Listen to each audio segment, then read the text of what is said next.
রবিবার রাতে ইউরো কাপের মেগা ইভেন্ট খেতাব জয়ের ম্যাচে মুখোমুখি হতে যাচ্ছে স্পেন ও ইংল্যান্ড।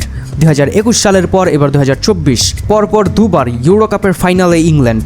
অন্যদিকে 2012 সালের পর আবার মহাদেশের সেরা হওয়ার হাতছানি স্প্যানিশদের সামনে কোন দল চ্যাম্পিয়নশিপের শিরোপা জিতে নেবে তা নিয়ে চলছে চরম উন্মাদনা। ইউরো কাপের চ্যাম্পিয়ন বা রানার আপ দলের জন্য থাকছে মোটা অঙ্কের পুরস্কার। চ্যাম্পিয়ন দল পাবে 8 মিলিয়ন ইউরো, যা বাংলাদেশি মুদ্রায় 121 কোটি টাকা। রানার আপ দল পাবে 5 মিলিয়ন ইউরো, যা বাংলাদেশি মুদ্রায় 64 কোটি টাকা। গতবারের ইউরো কাপেও একই সংখ্যক পুরস্কার মূল্য ছিল। শুধু ফাইনাল ম্যাচেই নয়, গোটা টুর্নামেন্ট জুড়েই ছিল পুরস্কারের ছড়াছড়ি। সেমিফাইনালে যে দলগুলো উঠেছিল তারা প্রত্যেকেই পেয়েছে 4 মিলিয়ন ইউরো, যা বাংলাদেশি মুদ্রায় 51 কোটি টাকা করে। কোয়ার্টার ফাইনালে যে 8টি দল উঠেছিল সে সব কয়টি দলই পেয়েছে 38 কোটি টাকা করে। প্রি কোয়ার্টার ফাইনাল খেলা দলগুলোকে দেওয়া হয়েছে 26 কোটি টাকা করে। 12 বছর পর আবারও ইউরো কাপের ফাইনালে স্পেন। এই টুর্নামেন্টে এখন পর্যন্ত অপরাজিত স্প্যানিশরা। এই ইউরোতে স্পেন একমাত্র দল যারা গ্রুপের ম্যাচে দল নিয়ে নানা পরীক্ষা করেছেন। বিশ্বকে উপহার দিয়েছেন তাদের নতুন তারকাকে, নাম লামিনে ইয়ামাল। বয়স 18 বছরও হয়নি। এরই মধ্যে ইউরোর মঞ্চের সব আলম কেড়ে নিচ্ছেন